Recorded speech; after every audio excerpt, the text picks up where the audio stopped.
जय हिंद दोस्त, मैं आपका दोस्त सवाजीत और आज आपके समक्ष फिर से बीपीएससी टीआरई 1.0 2.0 में दो धांधली करता है। फिर पकड़े गए और फिर उनको बाहर किया जा रहा है। जो 90% से 90 अंक से नीचे जो प्राप्त किए उनको भी नौकरी से बाहर निकाला जा रहा है। जो आर्थिक अपराध इकाई द्वारा पकड़े गए उनको भी बाहर निकाला जा रहा है। शिक्षा विभाग ने जिनको 2 बार जांच प्रक्रियाओं में अलग अलग जिलों से जिनको पकड़े उनको भी बाहर निकाल दिया गया। मतलब इतनी धांधली होने के बावजूद भी बिहार में धांधली किसी को नहीं दिखती है। आखिर क्यों नहीं दिखी? अभी पुनः कई जिलों में अवैध शिक्षकों को बाहर निकाला गया। कई शिक्षक अभी भी फरार चल रहे हैं। जो सूत्रों के हवाले से पता चला है कि कई शिक्षक फरार चल रहे हैं और ये 100% है कि अभी भी लमसम 500 से 1000 के आसपास लोग पकड़े जाएंगे। ये सूत्रों के हवाले से पता चला है और स्पष्ट है कि बिहार राज्य में जिस प्रकार से स्थितियां पैदा हुई हैं उससे 100% ये तय है कि अवैध शिक्षक है। अच्छा, एक चीज़ और मैं पूछना चाहता हूँ पूरे अपने युवाओं से, ये बताइए कि जिस भर्ती में धांधली हो और उस राज्य के मुख्यमंत्री उस भर्ती को कैंसिल कर दें, क्या वो सही है? या जिस भर्ती में धांधली हुई हो और सरकार को पता होते हुए भी और लगातार जांच होते हुए भी पकड़े जाने के बाद भी उस भर्ती को कैंसिल न कर रहा हो, वो बेटर है? बेटर कौन है आखिर नीतीश सर बेटर है या उत्तर प्रदेश के योगी आदित्यनाथ सर बेटर है, जिन्होंने कि उत्तर प्रदेश पुलिस भर्ती में जो भर्ती हुआ उसमें धांधली हुई और अधिकारी से लेकर कर्मचारी तक को सस्पेंड किया गया। उस भर्ती को रद्द करते हुए मुख्यमंत्री साहब ने घोषणा किया कि सारे बच्चे सरकारी बस से उनके घर तक पहुंचाने का जिम्मा सौंपा और इन्होंने कहा कि सारे बच्चे सही सलामत उनके घर तक पहुँचे, अपने अपने घर तक पहुँचें और किसी भी प्रकार की रास्ते में तंगी नहीं आनी चाहिए। उसके लिए पुलिस व्यवस्था होनी चाहिए। हर एक ज़िले में हर एक थाने का व्यवस्था उचित होना चाहिए। खाने पीने हर चीज़ के साथ बच्चों को घर पे वापस छोड़ा गया और उसके बाद इस भर्ती प्रक्रिया को रद्द किया गया और घोषणा किया गया कि जितने अधिकारी इस धांधली में शामिल थे, जो कर्मचारी धांधली में शामिल था या जो माफिया हमारे उत्तर प्रदेश में घुस गए हैं उनके ऊपर कार्रवाई होगी और 100% कार्रवाई हुई, अभी भी हो रही है। और याद रखिएगा, ऐसे महान मुख्यमंत्री बहुत कम मिलते हैं जो अपने राज्य में हुई गलती स्वीकार कर लें। बहुत ऐसे भी मुख्यमंत्री हैं जैसे हमारे राज्य के बिहार के मुख्यमंत्री साहब हैं, जिसमें शिक्षा विभाग में जांच के बाद 2 बार शिक्षा विभाग ने जांच किया जिसमें अवैध शिक्षकों की भरमार थी। आर्थिक अपराध इकाई ने जांच किया, उसमें भरमार थी। बीपीएससी ने जांच किया, उसमें भरमार थी। दोबारा शिक्षा विभाग द्वारा जांच किया जा रहा है, उसमें भरमार है। और जो आर्थिक अपराध इकाई है उसके द्वारा जो शिक्षा माफिया पकड़े गए उन्होंने कबूला भी कि 68वीं बीपीएससी पेपर से ही आउट पेपर है और उन लोगों का नाम दिया। उसके बावजूद भी ऐसे मुख्यमंत्री साहब जो कि पेपर ही रद्द करने को नहीं तैयार हैं, और क्या ऐसे मुख्यमंत्री को सही मुख्यमंत्री का दर्जा दिया जा सकता है? आपसे मैं जानना चाहता हूं कि बिहार में बीपीएससी 1 में धांधली हुई, 2 में धांधली हुई, 3 में धांधली हुई, आखिर ये तीनों पेपर को रद्द मुख्यमंत्री क्यों नहीं करना चाहते? आखिर बीपीएससी के जो उच्चतम अधिकारी थे वो भाषा आहर्ता को 1 दिन पहले शून्य क्यों किए?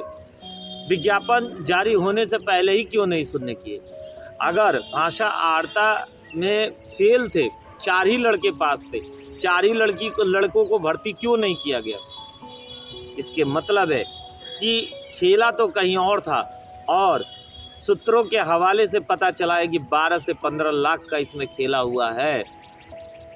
और जब जिस भर्ती में 12 से 15 लाख का खेला हो, समझ लीजिए कितना अपना ज़मीन बेचा होगा, कितना जायदाद बेच के उसके बाद एक नौकरी पाया होगा। और वो व्यक्ति सुन ले जिसने 12 से 15 लाख रुपए दे के भर्ती हुआ है कि उसकी नौकरी बचने वाली नहीं है, उसकी नौकरी जाएगी, क्योंकि कोर्ट के माध्यम से हम लोग की जीत होगी। कोर्ट के जो नियम है, लगातार ऐसे नियम आते रहे हैं अभी आपने बंगाल में देखा, उत्तर प्रदेश में देखा, झारखंड में देखा, हर जगह स्पष्ट किया गया कि जो विज्ञापन में जारी किया जाता है उसके अनुसार ही रिजल्ट देना आवश्यक है। यदि जारी नहीं किया जाता है विज्ञापन के आधार पर तो रिजल्ट उसके विपरीत जाके नहीं दिया जाएगा। आप भाषा आर्ता लागू करने की बात कहे थे और बाद में जाके भाषा आर्ता को शून्य करने की जो आपने बात कही थी, उससे स्पष्ट हो गया कि कहीं ना कहीं खेला बहुत बड़ा है। मैंने कहा था ना, चाहे इंग्लैंड के किसी कोने में जाके छुप जाओ, चाहे अमेरिका के कोने में छुप जाओ, जिस दिन ये साबित होगा हर जगह से ढूंढ के लाया जाएगा। और हो सकता है कि बुढ़ौती के आखिरी पायदान पे रहते हुए जेल खटना पड़े, इसके लिए भी आप लोग तैयार रहिएगा। जिसने बिहार के युवाओं के साथ, कैरियर के साथ खिलवाड़ किया, जो युवाओं के हक को छीन के दूसरे राज्य के युवाओं को दे दिया, वो भी तैयार रहना और डरना नहीं है।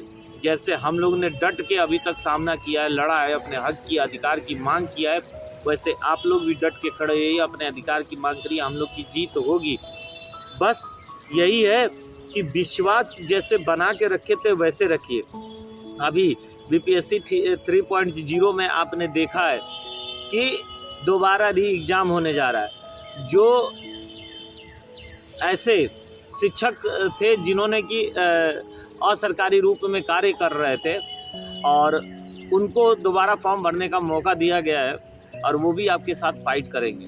मेरे एक बात और स्पष्ट नहीं हो पा रही है, जब आपको अर्ध सरकारी वालों को ही सरकारी नियुक्त करना है तो पहले आप उनके लिए वैकेंसी निकाल दिए। वैकेंसी के नाम पे झूठ क्यों बोल रहे हैं? युवाओं के जीवन के साथ खिलवाड़ क्यों कर रहे हैं कि नहीं हमने इतनी बड़ी वैकेंसी निकाल दिया?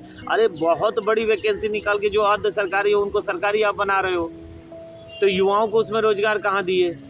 आप पहले उनको सरकारी बना लो, उसके बाद जितनी भर्तियां निकालना उतना युवाओं के लिए निकालो।